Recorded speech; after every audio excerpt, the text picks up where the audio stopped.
तो मैं एक दर्शक के रूप में धनुष का डाई हार्ड फैन हूँ। उनकी हर फ़िल्म का मुझे बेसब्री से वेट रहता है। धनुष जैसा कंप्लीट एक्टर शायद ही पूरे भारत की किसी भी इंडस्ट्रीज़ में हो। कैसा भी कैरेक्टर हो, उस कैरेक्टर की जड़ तक जाना धनुष को सिनेमा का गॉड जैसा बनाता है। तो धनुष की 54th यानी 54वीं फ़िल्म कारा बीते 30 अप्रैल को सिनेमाघरों में रिलीज़ के बाद 2 घंटे 40 मिनट की ये फ़िल्म नेटफ्लिक्स पर हिंदी में रिलीज़ कर दी गई है। अब स्टोरी हमारे आपकी बीच की है, क्योंकि बैंक लोन की स्टोरी है और जो कि हम सभी लोगों ने लगभग ले रखी है। और उस स्टोरी के स्क्रीन प्ले पर गॉड लेवल का परफॉर्मेंस धनुष द्वारा दिया गया है। सिनेमा लवर्स के लिए ये फ़िल्म गिफ्ट से कम नहीं है। 1990 और 91 यानी 1990 और 91 के टाइम की फ़िल्म, जिस टाइम सीसीटीवी नहीं थे, उस टाइम की फ़िल्म और उस टाइम के उपलब्ध संसाधनों से चोरी करने का जो क्लास दिखाया गया है, वो अनदेखा भी है, नया भी है और थ्रिलर भी है।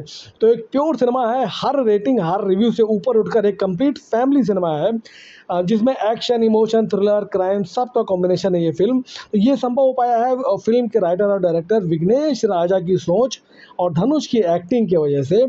स्टोरी ऐसी दिखाई गई है कि 16 साल की उम्र से कारा चोरी करता आ रहा है, लेकिन शैली से शादी करने के बाद कारा बदल चुका है। लास्ट चोरी विधायक के यहाँ करना है, लेकिन कारा तभी पकड़ा जाता है और उस चोरी को पकड़ा उस चोरी को पकड़ने का झूठा क्रेडिट लेने के लिए डीएसपी भरत जो है वो आगे आते हैं। यानी इस चोरी को झूठा क्रेडिट लेने के लिए डीएसपी भरत लेना चाहते हैं क्रेडिट जो है, लेकिन तभी कारा जेल से भाग जाता है और कारा अपनी बीवी सल्ली के साथ दूसरी एक अनजान जगह पर रहकर होटल में काम करके अपना गुजर बसर कर रहा है। लेकिन तभी कारा को खुद का होटल खोलना है और फिर होटल खोलने के लिए बैंक से लोन लेना पड़ेगा। तो लोन लेने के लिए भैया कुछ सिक्योरिटी के लिए रखना पड़ेगा। तो कारा बैंक से मतलब बैंक लोन की सिक्योरिटी के लिए अपने गांव की ज़मीन के पेपर लेने गांव जाता है, जहां से कारा पहले ही भाग चुका है, जहां उसके बूढ़े माता पिता गांव में रहते हैं भाई, और वो ज़मीन ही उनके जीने का साधन है, यानी खेती बाड़ी ही उनके बूढ़े माँ बाप के जीने का साधन है।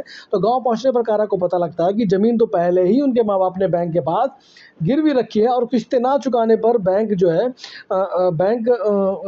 ज़मीन को जो है वो नीलाम करने वाला है।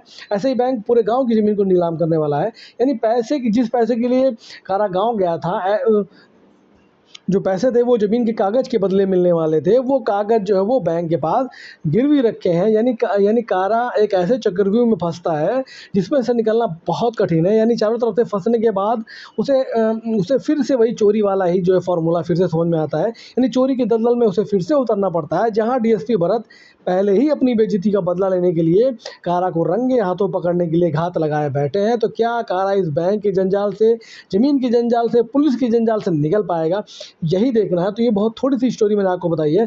2 घंटे 40 मिनट में आपको कुछ ना कुछ हर बार नया देखने को मिलेगा, जो आपकी सांसें भी रोक देगा, आपको चौंकाएगा भी और आपको फ़िल्म की तारीफ़ करने पर मजबूर भी करेगा।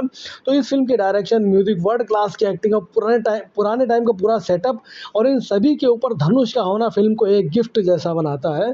तो फ़िल्म ना देखना एक लॉस होगा भाई। बाकी नेटफ्लिक्स पर हिंदी में फ़िल्म एंजॉय करें। हिंदी में फ़िल्म रिलीज़ की गई नेटफ्लिक्स पर भाई। बाकी फ़िल्म के बारे में इतना ही। प्लीज़ लाइक सब्सक्राइब करना मत भूलिएगा। अयोध्या से सभी को राम राम भैया। कमाल की फ़िल्म है, मज़ा आ जाएगा भाई।